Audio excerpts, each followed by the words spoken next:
Bienvenue à cette présentation des 45 secondes qui changeront votre vie.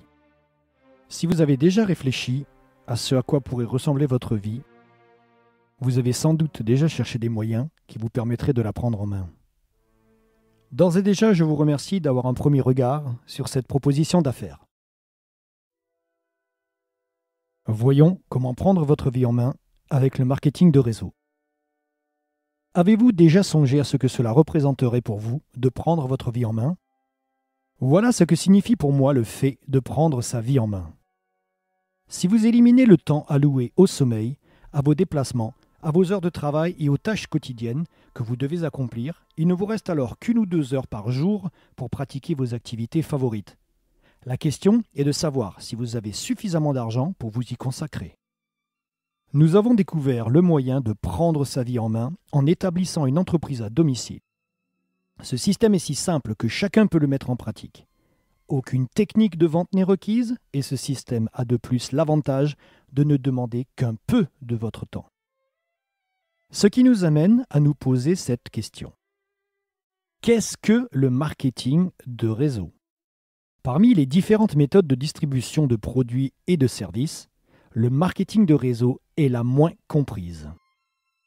Le mot marketing désigne l'action de diriger un produit ou un service d'un fabricant ou un fournisseur vers un consommateur. L'association au mot réseau signifie qu'un système de rémunération est proposé aux personnes qui en assurent la distribution.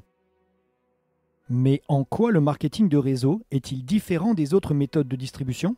Il n'existe en fait que 3 méthodes fondamentales de distribution de produits. La première, la plus courante, est la vente au détail. Le consommateur se rend dans un magasin pour acheter des produits. La deuxième, également très connue, est la vente directe. Les produits sont présentés et vendus au consommateur à domicile, la plupart du temps sous forme de réunion. Et enfin, la troisième méthode, la moins connue, le marketing de réseau. La distribution des produits s'effectue par le biais d'un réseau de distributeurs qui les consomment, les partagent avec leurs amis, leurs voisins, leurs proches, mais ne vendent que très peu au détail. En pleine croissance depuis une petite 60aine d'années, le marketing de réseau est promis à un essor gigantesque au cours du XXIe siècle. Soyez-y attentifs. Prenons un instant pour éclaircir un point très important.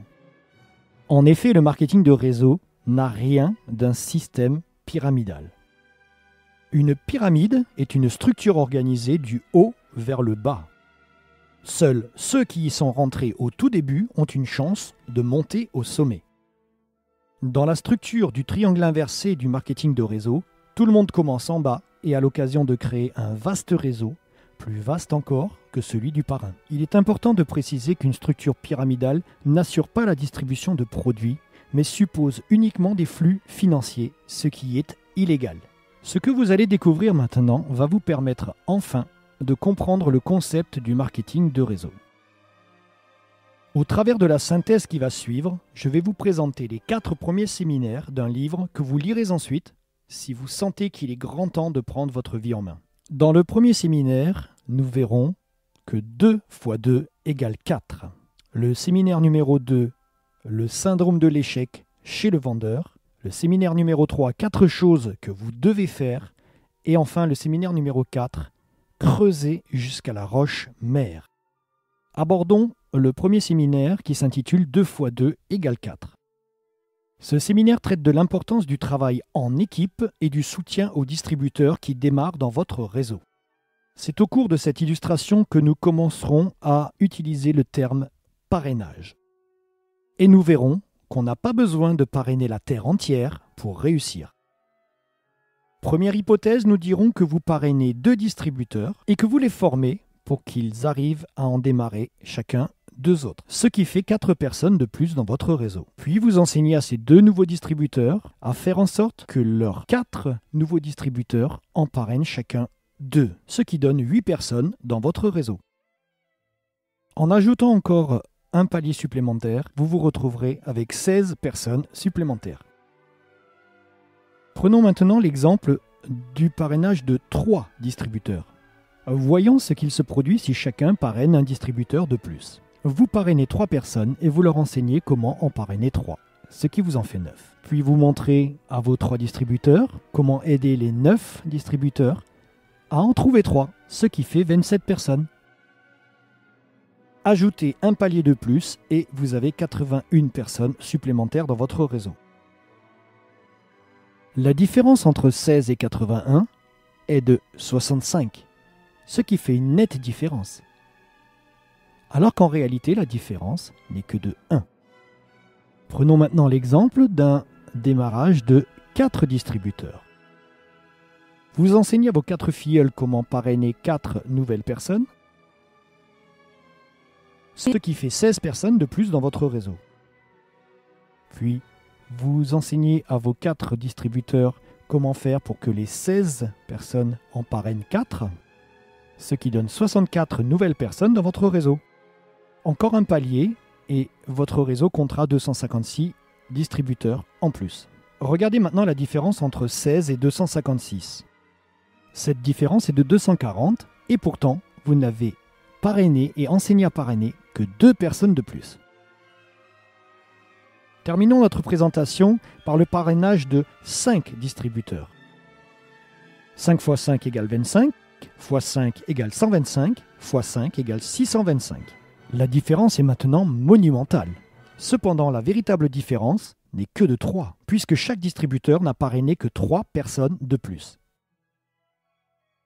Additionnons maintenant les chiffres encerclés et nous arrivons à un total de 780 personnes. Notez que pour trouver 5 distributeurs qui s'investissent à fond, vous devrez peut-être en parrainer 5, 10, 15 ou 20. Si l'on considère uniquement la consommation des produits par les 780 distributeurs du réseau, le chiffre d'affaires est déjà considérable.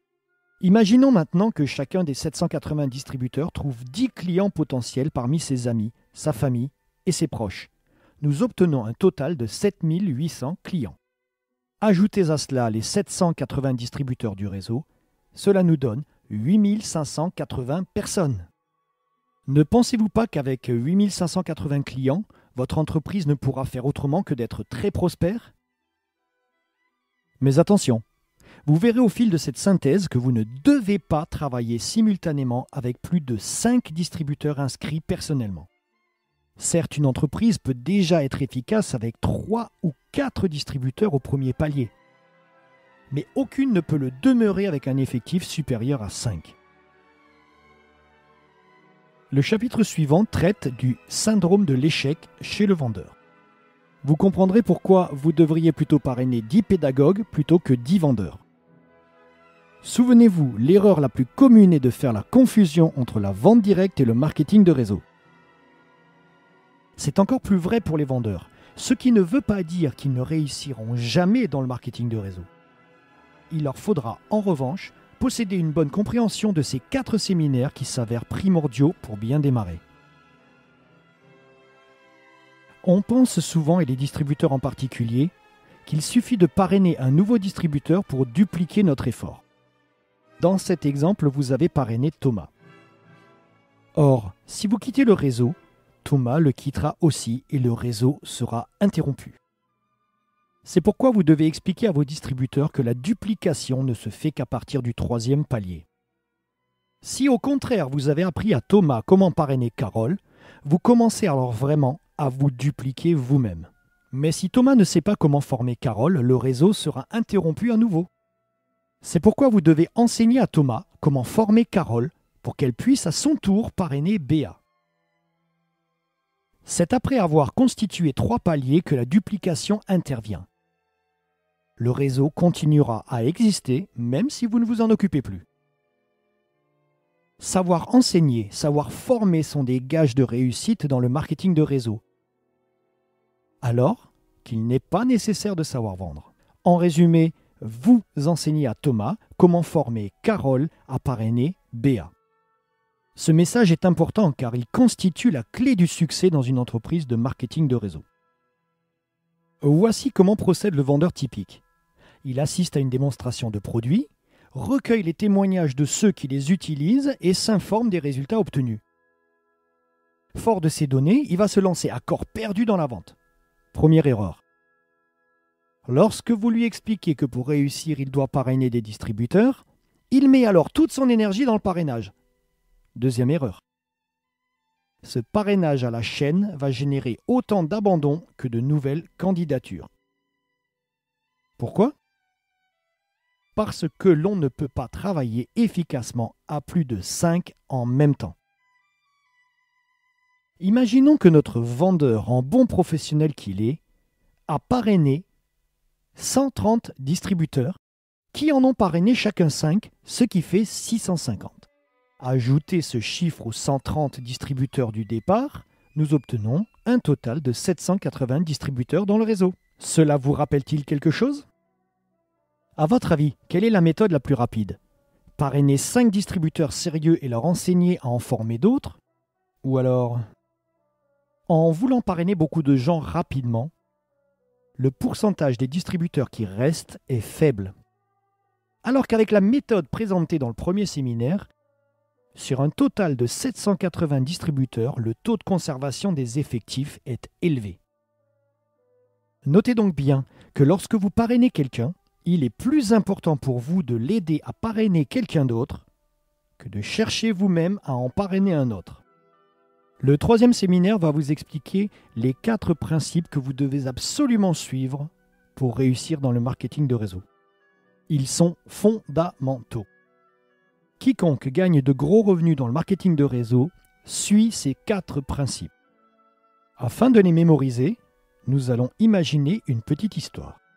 La grisaille de Paris vous pousse à prendre votre voiture pour aller dans le sud de la France, à Saint-Tropez. Quand vous serez arrivé à Saint-Tropez, vous aurez obtenu le niveau que vous visiez dans votre réseau. La première chose que vous devez faire est de monter dans votre voiture et de démarrer. Dans le marketing de réseau, personne n'a jamais réussi sans avoir d'abord démarré. Le capital de démarrage peut se situer entre 50, 100 ou même 500 € selon l'entreprise.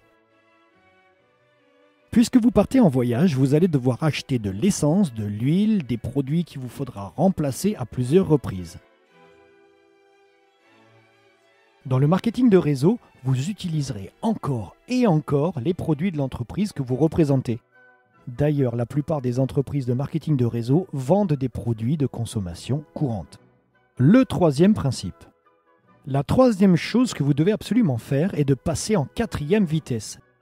Vous n'avancerez pas tant que vous resterez au point mort.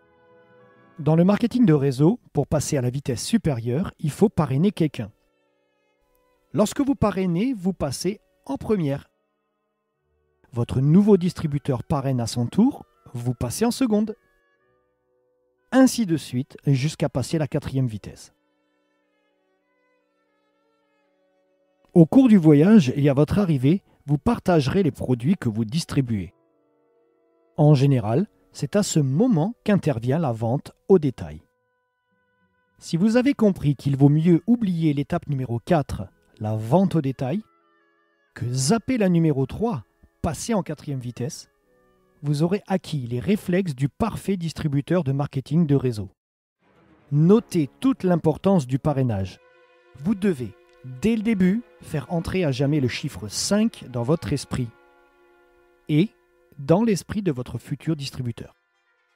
Ne cherchez pas des gens qui veulent vendre. Cherchez des personnes qui veulent gagner 1000, 2000 ou 3000 € de plus par mois sans avoir à aller travailler tous les jours. Tout le monde aimerait avoir ce genre de revenus par mois. Expliquez simplement au futur distributeur qu'il devra y consacrer 5 à 10 heures par semaine s'il souhaite constituer son réseau. Rappelez-vous, la boîte de vitesse n'est pas automatique. Ne pensez surtout pas que vous êtes incapable d'enseigner à quelqu'un ce que vous apprenez au fil de ces pages. Mais d'ailleurs, vous n'aurez pas à le faire tout de suite. Votre parrain vous aidera le temps que vous en connaissiez suffisamment pour bien enseigner.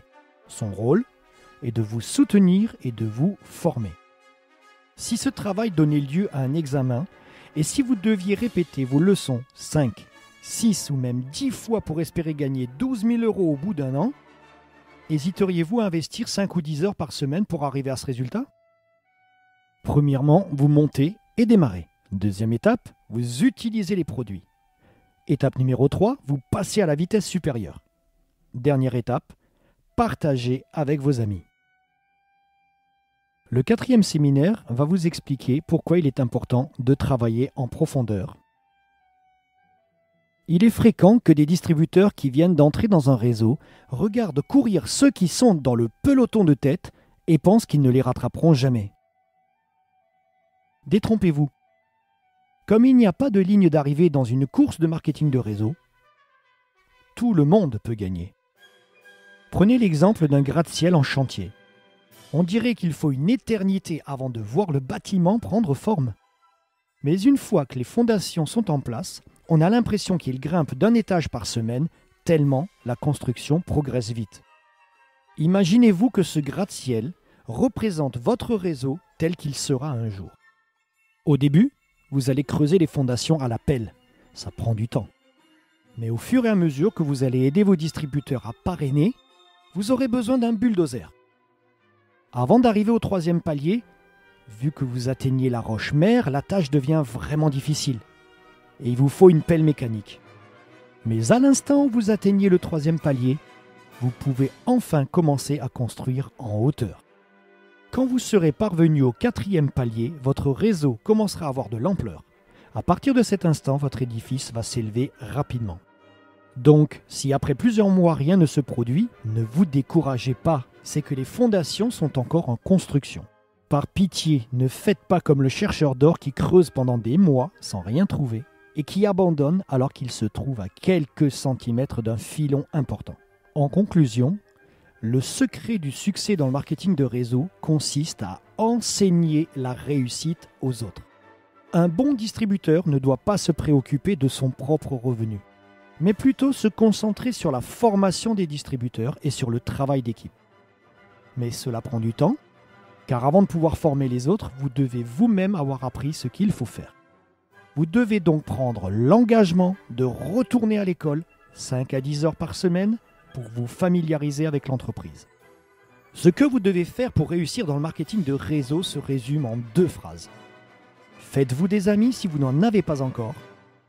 Faites connaissance avec les amis de vos amis. Les 10 séminaires des 45 secondes qui changeront votre vie de Don Failla sont reliés ensemble. Les chapitres qui suivent dans le livre répondront aux questions que vous vous posez peut-être en ce moment. Demandez à la personne qui vous a invité à cette synthèse de vous prêter ce livre pour que vous le lisiez en entier. Demandez-lui également de vous parler de l'entreprise qu'elle représente, des produits qu'elle distribue et de la méthode de marketing qu'elle utilise et des outils fournis. Il y a fort à parier que vous apprécierez la qualité des produits et la proposition d'affaires qui y est assortie pour que vous puissiez prendre votre vie en main. Il n'y a pas de hasard dans la vie. C'est ce que l'on pense, ce que l'on fait et ce que l'on dit qui provoque ce que l'on a.